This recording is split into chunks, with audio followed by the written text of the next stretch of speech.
नमस्कार मित्रांनो, आताच्या या व्हिडिओमध्ये आपण मेगा भरतीची संभाव्य प्रश्नपत्रिका क्रमांक 14 पाहणार आहोत. तर वेळ न घालवता सुरू करूया. या ठिकाणी पहिला प्रश्न आहे, महाराष्ट्रातून लोकसभेत व राज्यसभेत अनुक्रमे किती खासदार निवडले जातात? त्या ठिकाणी पर्याय क्रमांक 1 हे उत्तर बरोबर आहे. म्हणजे महाराष्ट्रातून लोकसभेमध्ये 48 खासदार आणि राज्यसभेमध्ये 19 खासदार निवडले जातात. त्यानंतर पुढील प्रश्न आहे, महात्मा गांधींचे राजकीय गुरु म्हणून खालीलपैकी कोणत्या व्यक्तीस ओळखले जाते? गोपाळ कृष्ण गोखले. पुढील प्रश्न आहे मित्रांनो, कुटुंब नियोजनाची चळवळ महाराष्ट्रात खालीलपैकी कुठल्या समाजसुधारकाने सुरू केली? र.धो. कर्वे. त्यानंतर पुढील प्रश्न आहे, खालीलपैकी कशात पेशीभित्तिका असतात? तर या ठिकाणी सर्वच ठिकाणी मित्रांनो पेशीभित्तिका असतात. बॅक्टेरियामध्ये पण असतात, नीलहरित शैवाल आणि वनस्पती या तिन्ही ठिकाणी असतात. म्हणजे आपला पर्याय क्रमांक 4 हे आपल्या या ठिकाणी अचूक उत्तर आहे. त्यानंतर मित्रांनो आपल्याला पुढील प्रश्न पाहायचा आहे, खालीलपैकी कुठला वायू पिण्याच्या पाण्याचे निर्जंतुकीकरण करण्यासाठी वापरला जातो? तर या ठिकाणी मित्रांनो जो क्लोरीन वायू आहे तो पाण्याचं निर्जंतुकीकरण करण्यासाठी वापरला जातो. इतर कोणताही वायू वापरला जात नाही. त्यानंतर पुढील प्रश्न आहे, खालीलपैकी कुठल्या पदाचा संविधानात उल्लेख नाही? तर या ठिकाणी उपपंतप्रधान या पदाचा संविधानामध्ये उल्लेख नाही. मित्रांनो हा प्रश्न जो आहे हा पुन्हा पुन्हा विचारला जातो. या अगोदरची प्रश्नपत्रिका पाहिली असेल तर त्या ठिकाणी सुद्धा हा प्रश्न विचारला गेला होता, त्यामुळे जरा महत्त्वाचा प्रश्न आहे हा. त्यानंतर पुढील प्रश्न पहा, खालीलपैकी कुठल्या घटनादुरुस्तीसाठी अर्ध्या राज्य विधानसभेच्या मान्यतेची आवश्यकता असते? तर या ठिकाणी राष्ट्रपतींची निवड करण्यासाठी. मित्रांनो लक्षात ठेवा, राष्ट्रपतींची निवड म्हणजे पर्याय क्रमांक 1 या ठिकाणी आहे. म्हणजे सर्वच ठिकाणी राष्ट्रपतींची निवड, राज्यांचे संसदेतील प्रतिनिधित्व आणि घटनेतील 7वी अनुसूची या तीनही गोष्टींसाठी अर्ध्या राज्य विधानसभेच्या मान्यतेची आवश्यकता असते. त्यानंतर पुढील प्रश्न पहा मित्रांनो, अर्ध्या म्हणजे जेवढी राज्य आहे त्यामधली अर्धी राज्य ही त्यासाठी मान्यता द्यावी लागतात. जर एखादा व्यक्ती विहिरीत खाली उतरला तर त्याचे वजन या ठिकाणी मित्रांनो काय होईल? त्याचं वजन काय होतं? वजन थोडेसं या ठिकाणी मित्रांनो वजन थोडेसे कमी होईल. त्यापैकी पहा प्रश्न. त्यानंतर पुढचा प्रश्न पहा, टायटन हा खालीलपैकी कुठल्या ग्रहाचा उपग्रह आहे? तर शनी या ग्रहाचा टायटन हा उपग्रह आहे. पुढील प्रश्न आहे, खालीलपैकी कोणता रोग हा पाण्यामुळे होतो? तर या ठिकाणी कॉलरा हा रोग मित्रांनो दूषित पाण्यामुळे होत असतो. त्यानंतर पुढील प्रश्न पहा, उंच जागेवर पाणी कमी तापमानावर उकळते कशामुळे? तर उंच जागेवर हवेचा दाब कमी असतो त्यामुळे. त्यानंतर पुढील प्रश्न आहे, हवेतील आर्द्रता मोजण्यासाठी खालीलपैकी कुठल्या साधनाचा उपयोग करतात? हायग्रोमीटर या साधनाचा उपयोग हवेतील आर्द्रता मोजण्यासाठी केला जातो. त्यानंतर मित्रांनो पुढील प्रश्न आहे, घटनादुरुस्तीची सुरुवात कुठून होऊ शकते? तर या ठिकाणी मित्रांनो घटनादुरुस्तीची जी सुरुवात आहे ती लोकसभा किंवा राज्यसभा या दोन्हीपैकी कोणत्याही सभागृहापासून होऊ शकते.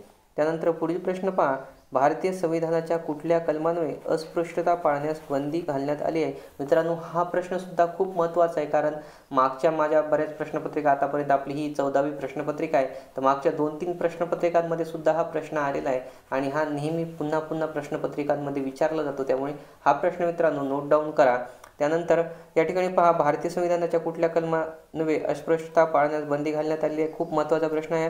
तर कलम 13 कलम हे मित्रांनो 17 नंबरचं जे कलम आहे हे खूप महत्त्वाचं आहे, हे लक्षात ठेवा. त्यानंतर पुढील प्रश्न पहा, भारतीय संविधानाच्या कुठल्या कलमान्वये मुलांना मोफत आणि सक्तीचे शिक्षण देण्याची तरतूद करण्यात आलेली आहे? तर कलम 45 हे सुद्धा खूप महत्त्वाचं कलम आहे मित्रांनो. खालीलपैकी कुठल्या जमीन महसूल पद्धतीमध्ये ब्रिटिश सरकार सरळ शेतकऱ्यांकडून शेतसारा गोळा करायचं?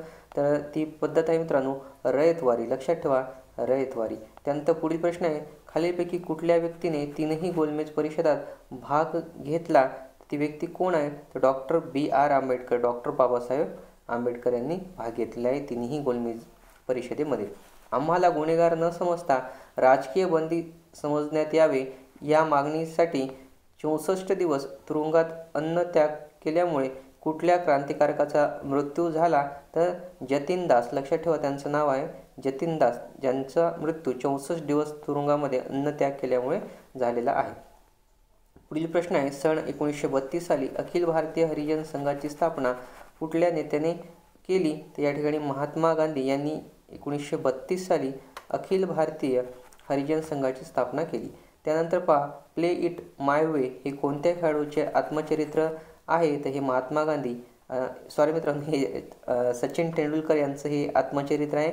प्ले इट माय वे हे सचिन तेंडुलकर यांचं आत्मचरित्र आहे. त्यानंतर मित्रांनो आपल्याला पुढील प्रश्न पाहायचा आहे. मलेशिया येथे होणारी सुलतान अजलन शाह चषक स्पर्धा ही कोणत्या खेळाशी संबंधित आहे? आणि 2016 साली ही स्पर्धा कुठल्या देशाने जिंकली? तर या मित्रांनो हा प्रश्न जो आहे तो प्रश्न हा 2016च्या प्रश्नपत्रिकेतला आहे, त्यामुळे त्यावेळेस हा विचारला गेलेला होता. आणि याचं उत्तर आहे मित्रांनो हॉकी ऑस्ट्रेलिया. लक्षात ठेवा, हॉकी क्षेत्राशी संबंधित ही स्पर्धा आहे आणि ऑस्ट्रेलिया या देशाने ती जिंकली होती. गिरिजा देवी ज्यांना 2016चा पद्मभूषण पुरस्कार देण्यात आला त्या कुठल्या क्षेत्राशी संबंधित आहेत? शास्त्रीय गायन. लक्षात ठेवा, पर्याय क्रमांक 4 शास्त्रीय गायन. त्यानंतर पुढील प्रश्न आहे 2015चा रॅमन मॅगसेसे पुरस्कार खालीलपैकी कुठल्या 2 भारतीयांना देण्यात आलेला आहे? तर संजीव चतुर्वेदी व अंशु गुप्ता. लक्षात ठेवा त्यांचं नाव संजीव चतुर्वेदी व अंशु गुप्ता यांना 2015चा रॅमन मॅगसेसे पुरस्कार देण्यात आलेला आहे, त्या भारतीय होत्या.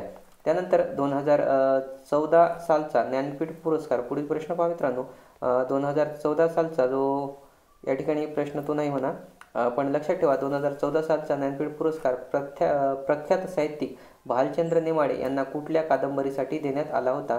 तर लक्षात ठेवा ती कादंबरी आहे हिंदू. लक्षात ठेवा मित्रांनो, हिंदू ही कादंबरी आहे ज्यासाठी भालचंद्र नेमाडे, लक्षात ठेवा, ज्यासाठी भालचंद्र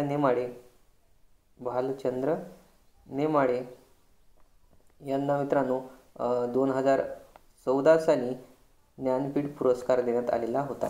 तर अशा प्रकारे मित्रांनो आपण 2000 या ठिकाणी 14वी संभाव्य मेगा भरतीची प्रश्नपत्रिका पाहिली. काही करेक्शन असतील तर कमेंट्समध्ये सुचवा.